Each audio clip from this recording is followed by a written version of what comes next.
بسم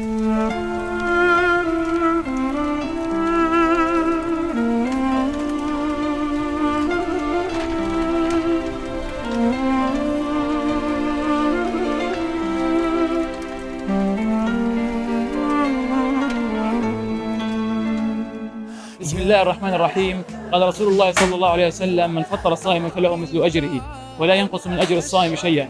بفضل الله وبفضل الإخوة مصلو مسجد الرحمة من مدينة طمرة والجليل تم تجهيز هذه المراحل الأولى من هذا الإفطار المبارك لتوزيعه بإذن الله فيما بعد على مركز الإيواء، فبارك الله فيهم وأدام الله عطاءهم وجعلهم الله ذخرا للإسلام والمسلمين.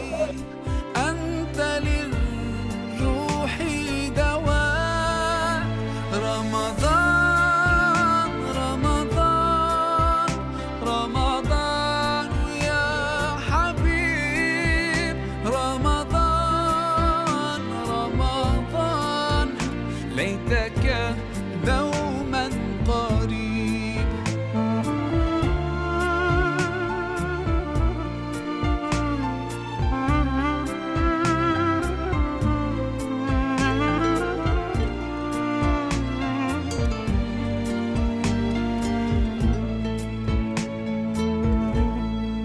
في هذا الوقت الفضيل نكون قد انتهينا من هذا الإفطار المبارك الذي كان بتبرع كريم من مصلو مسجد الرحمة من مدينة طمرة الجليل، فبارك الله فيهم وأدامهم الله إلى هذا الشعب الفلسطيني.